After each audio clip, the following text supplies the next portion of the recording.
તો બધાયને મારા જય દ્વારકાધીશ. સ્વાગત છે તમારું મારી યુટ્યુબ ચેનલ વાજા રેખામાં. તો મેં રાત્રિ રોકાણ મેકરણ દાદાની જગ્યાએ કરી હતી. ત્યારબાદ 5:30 વાગે અમે મેકરણ દાદા છે એની સમાધિના દર્શન કરવા માટે ગયા હતા. મેકરણ દાદાનો જન્મ ખાંભળી ગામના થયો હતો. તેઓ હંમેશા તેમના ખંભા પર કાવડમાં રોટલો અને પાણી ભરીને કચ્છના રણમાં ભૂખ્યા તરસ્યા લોકોને પૂરું પાડતા હતા. તેમની સાથે મોટા ભાગે એક લાલિયો નામનો ગધેડો અને મોતિયા નામનો કૂતરો રહેતા હતા. તેમણે 11 શિષ્યો સાથે ધંગ્ર ગામમાં સમાધિ લીધી હતી. તો તમે જોઈ શકો છો અહીંયા સમાધિ છે મેકરણ દાદાનીની. અને આજથી ઘણા ટાઈમ પહેલાં અમે અહીં આવ્યા હતા, મારા પપ્પા, મમ્મી અને મારા 2 ભાઈઓ સાથે. ત્યારે આટલું બધું છે એ બધું વિકસિત નહોતું, પણ ત્યારે સરસ જ હતું. તો અત્યારે તો ઘણું બધું આધુનિક થઈ ગયું છે અને ભગવાનના ઘણા બધા દર્શનના સ્થળો છે. તો અહીંયા આશાપુરા માતાજી છે, અહીંયા ભભૂતિ છે ને સરસ વિશાળ જગ્યા. અને સવારના 5:30 વાગ્યામાં દર્શન કરવા માટે અમે ગયા હતા. તો અહીંથી તમે જોઈ શકો છો બધી સમાધિઓ છે એ દેખાય છે. અહીંયા આ ધૂણાના દર્શન છે. તો મેકરણ દાદા છે એને કચ્છના લોકો જેને પાણી અને જમવાનું નહોતું મળતું એના માટે ઘણું બધું તેમણે કર્યું છે. અહીં બહાર મેદાનમાં લાલિયા અને મોતિયા બેયની સમાધિ છે. તો હું મારા મિત્ર સાથે એ સમાધિના દર્શન કરવા માટે પણ જાઉં છું. સવારનો ઠંડો મસ્ત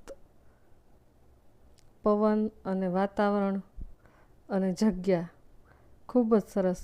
આ લાલિયા અને મોતિયાની સમાધિના દર્શન છે જે મંદિરની બહારના ભાગમાં આવેલ છે, તમે જોઈ શકો છો.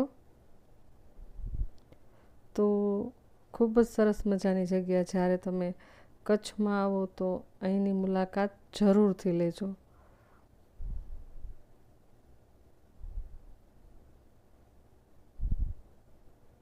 ત્યારબાદ અમે ગયા રુદ્રાણી. રુદ્રાણી જાગીર એ ગુજરાતના કચ્છ જિલ્લાના ભુજ તાલુકાના ખાવડા રોડ પર આવેલું એક પવિત્ર અને ઐતિહાસિક ધાર્મિક સ્થળ છે. તે ભુજથી આશરે 15 કિલોમીટરના અંતરે ખારી નદીના કાંઠા પર આવેલ રુદ્રમાતા બંધની નજીક આવેલ છે. આ મંદિરમાં શ્રી રુદ્રાણી માતાજી ઉપરાંત શ્રી મોમય માતાજી, શ્રી આશાપુરા માતાજી અને શ્રી રવેચી માતાજીના દિવ્ય મંદિરો આવેલા છે.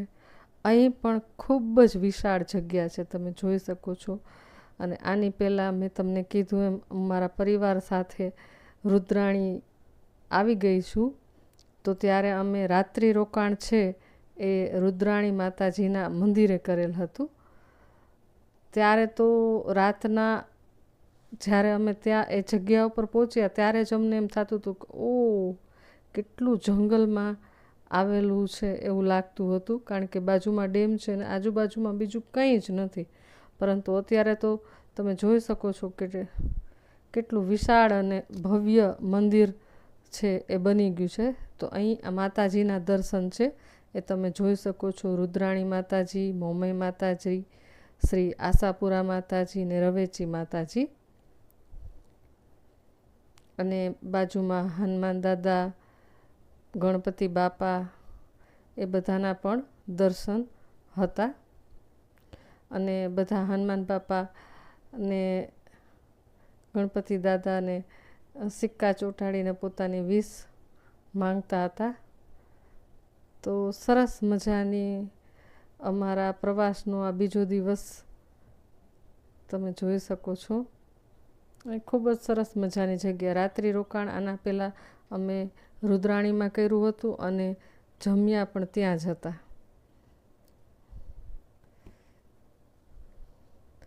ત્યારબાદ સ્વામિનારાયણ મંદિર ભુજ.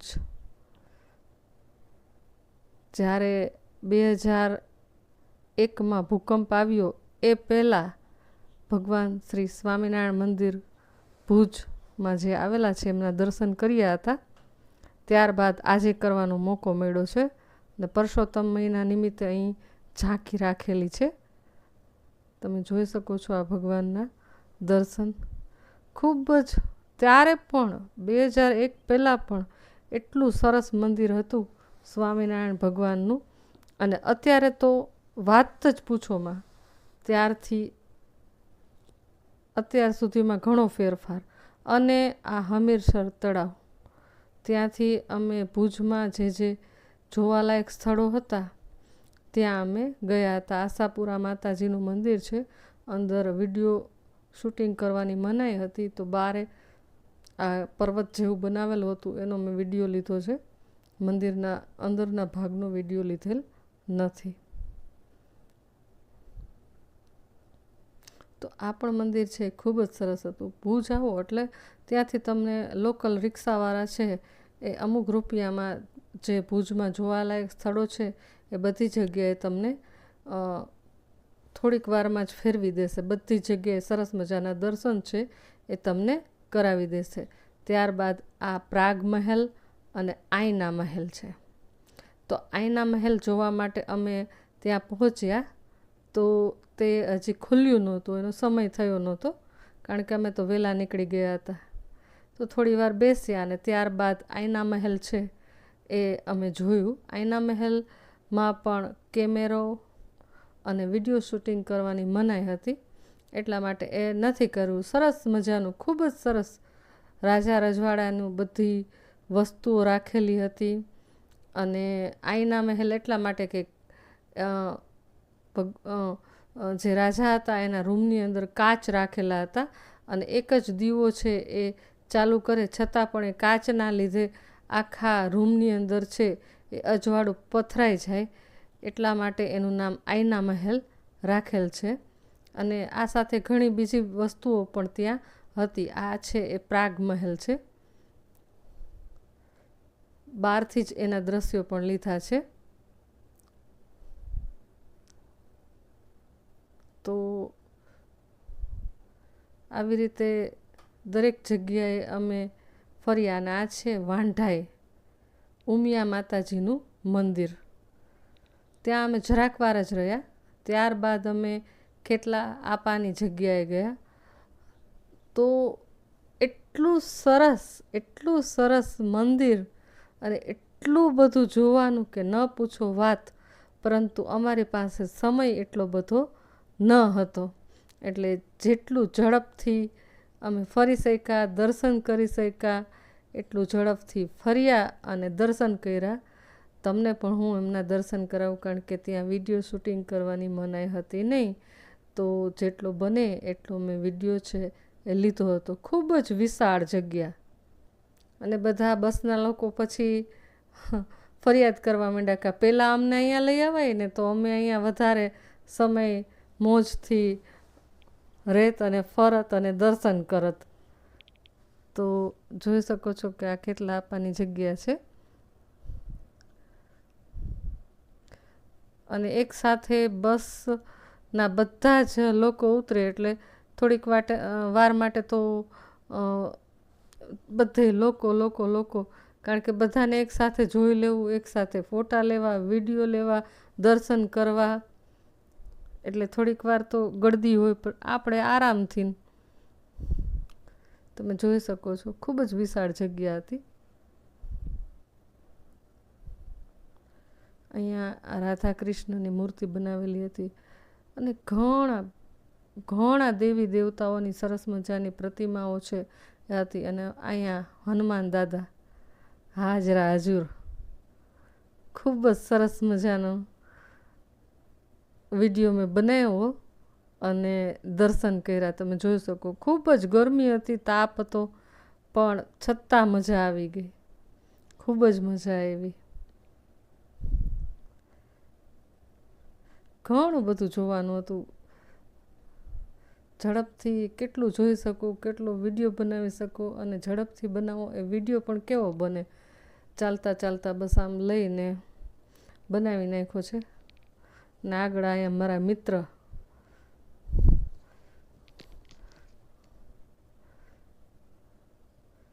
અને ત્યારબાદ અમે જમ્યા એક સપ્તાહમાં.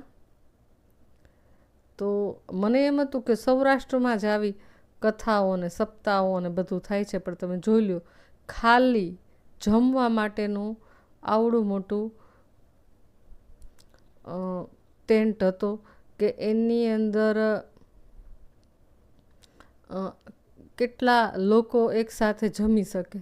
અને ત્યારબાદ કચ્છ દેશ દેવીમાં આશાપુરા, ત્યાં પણ વિડીયો લેવાય સખત મનાઈ હતી. એકદમ શાંતિથી નિરાતે બહુ જ મસ્ત માતાજીના અમે દર્શન કર્યા. બજારમાં આટો માર્યો અને બસમાં તમે જોઈ લ્યો બાળકો પણ મોટી સંખ્યામાં હતા, એટલે ધમાચકડી એ ચાલુ જ હતી. ત્યારબાદ દેવોના દેવ મહાદેવ કોટેશ્વર મહાદેવ એમના દર્શન કરવા માટે પહોંચી ગયા. ખૂબ જ સરસ. જોઈ લ્યો તમે આ દરિયો. સાંજ થઈ ગઈ હતી એટલે વાતાવરણ પણ ઠંડુ ધીમે ધીમે થવા લાગ્યું હતું ને ખૂબ જ સરસ શાંતિપૂર્વક. કારણ કે અમારે પછી રાત્રિ રોકાણિયા નારાયણ સરોવર જ કરવાનું હતું, એટલે એકદમ શાંતિ હતી. પછી કંઈ ક્યાંય પણ જવાની ઉતાવળ હતી નહીં. તો અહીંયા પાછળના ભાગે જે આગળ એક મંદિર છે ત્યાં દર્શન કરવા ગયા ત્યારનું આ દ્રશ્ય છે. ને આ છે નારાયણ સરોવર, તમે જોઈ શકો છો. ત્યાં પણ જે વિધિ કરવાની હોય એ વિધિ કરી, દર્શન કર્યા અને આજુબાજુના મંદિરમાં પણ દર્શન કર્યા. તો જો તમને આ વિડીયો ગમે તો લાઈક, શેર, સબસ્ક્રાઈબ જરૂરથી કરજો. અને આપણે ફરીથી મળીશું નવા વિડીયોમાં. ત્યાં સુધી જય દ્વારકાધીશ.